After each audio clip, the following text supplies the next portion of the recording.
All right. So, how's everybody doing today, huh?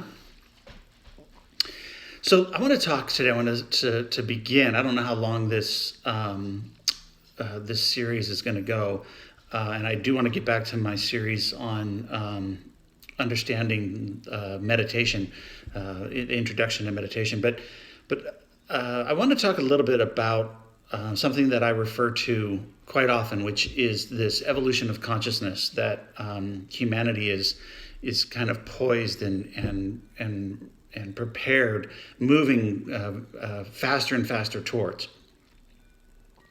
And in order to understand this concept, in order to understand what this evolution of consciousness is, like what's going to happen, where are we going, are we suddenly going to have like 8 arms, or are humans still going to look like humans?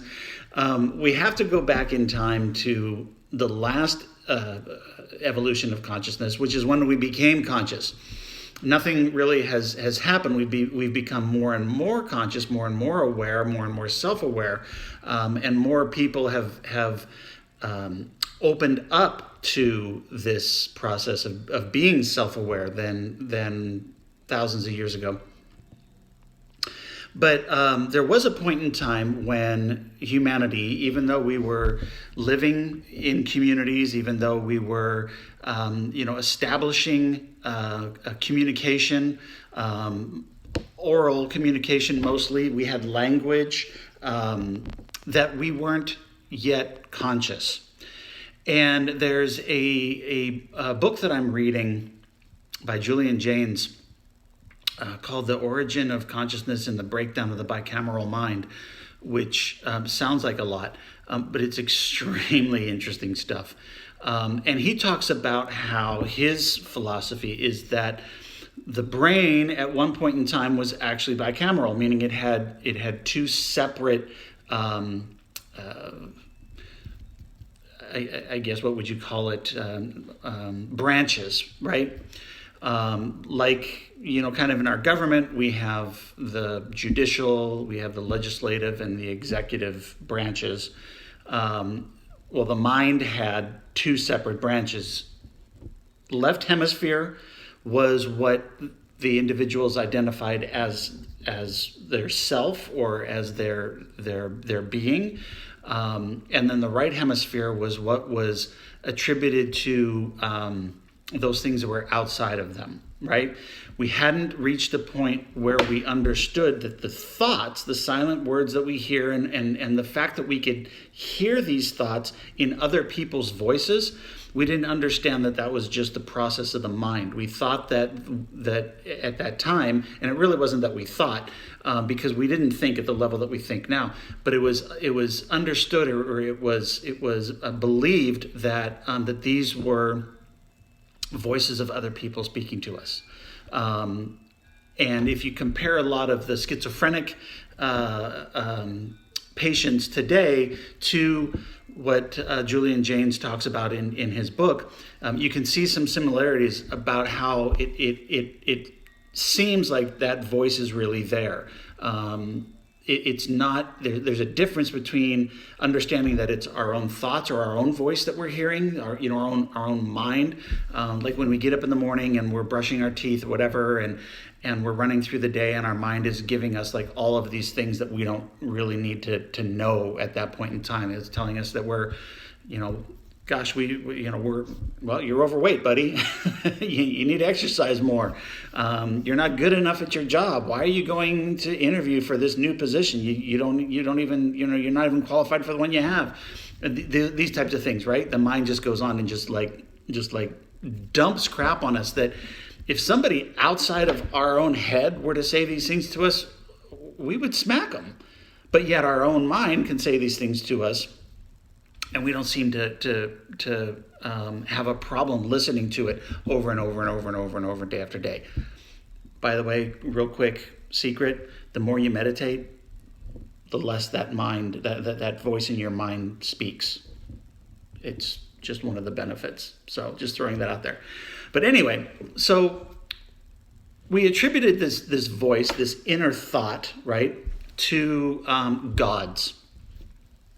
to, if we heard it in a specific person's voice, maybe a tribe had a leader that was very charismatic and that leader passed away, and everybody heard the voice of this leader still in their mind, telling them to do things just like when this leader, this king or prince or whatever, was still alive, which is one of the reasons that archaeologists believe that potentially people were buried with stores of food.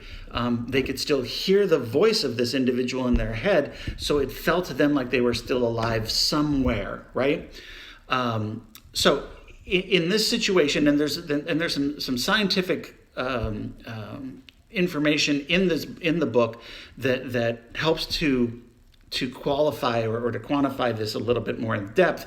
But one of the things that Julian Jaynes talks about is the fact that our speech center is located only in one hemisphere of the brain. Almost everything that we have the right hemisphere and the left hemisphere, and almost everything that there is, if there's a region in the brain that controls like motor skills in the left hemisphere, you have the exact same region in the brain that controls motor skills in the right hemisphere. But with speech, it's typically just in one hemisphere. If you're right-handed, it's in the left hemisphere. If you're left-handed, it's in the right hemisphere. And what this means is that there's an identical region of your brain on the other side of the brain that is doing nothing. Some people who are ambidextrous, they do have speech in both, but for the most part, there's this part of our brain that we don't know what it does or what it is doing, because all the speech is handled in a different section on the opposite side of the brain, and they see this, they see like people that have had operations or brain injuries and they lose half of their brain, that for a while they can't speak at all. Like they've lost the ability to speak, but eventually that transfers over to the side that was not being used, and they are able to speak again. So we know that there is the capacity of speech in the center of the brain. So what does this mean in terms of the evolution of consciousness and where humanity is going?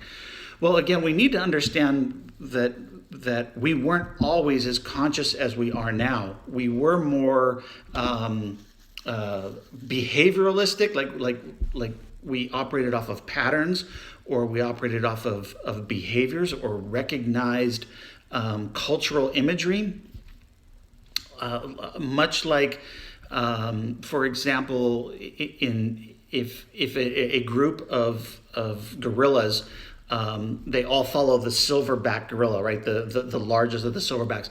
When that silverback stands up and takes a certain position, the entire clan or family or whatever, I don't know what they're called, but they all know that it's time to migrate. They all know that it's time to move, and they go on their, whatever it is, their couple of mile hike that they do every day.